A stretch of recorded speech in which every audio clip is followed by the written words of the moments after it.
On the evening of April 25, 2026, the Washington Hilton prepared to host the annual White House Correspondents' Dinner. Inside, 2,600 guests were taking their seats. The guest list included the President of the United States, his Vice President, the FBI Director, and nearly the entire cabinet. Protecting an event of this magnitude requires coordination on par with a national security event. The Secret Service locks down the perimeter, but they have to work within the physical constraints of the hotel's existing architecture. The dinner takes place in a subterranean ballroom, where security is concentrated at hardened entry points. But just one level above, the upper lobby remains open. Tourists and hotel guests continued moving through the street-level entrance without the rigorous screening required for the dinner. This architectural divide placed a public thoroughfare mere feet away from the highest concentration of leadership in the federal government. At 8:40 p.m., the salad course was being served inside the ballroom. Suddenly, a sequence of 5 to 8 rhythmic popping sounds echoed from the lobby area just outside the room. Inside the ballroom, the initial reaction was one of confusion. President Trump later admitted that he assumed a waiter had simply dropped a heavy tray. In the lobby, the reality was different. Witnesses like Wolf Blitzer were standing a few feet from a gunman. Blitzer described seeing the man fire a heavy weapon at least 6 times before police tackled him to the ground. Those few seconds of psychological disbelief inside the room created a brief window of time before the Secret Service began emergency extraction protocols. At that moment, 31-year-old Cole Thomas Allen initiated a full sprint charge toward the event's inner security perimeter. He was carrying a handgun, multiple knives, and a black pump-action shotgun. His momentum was broken at the main magnetometer screening area.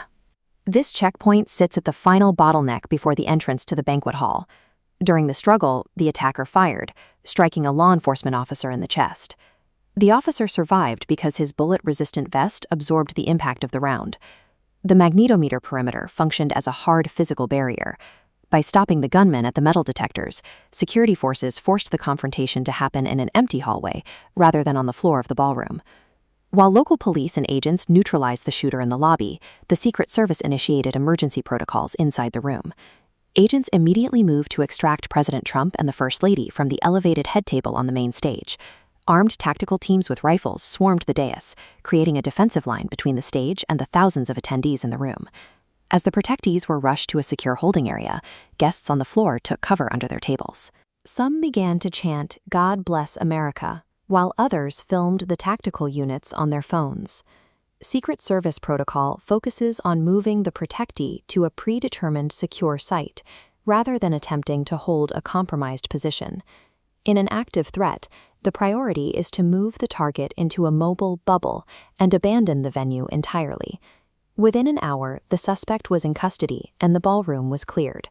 The event was canceled, and the hotel was declared a federal crime scene.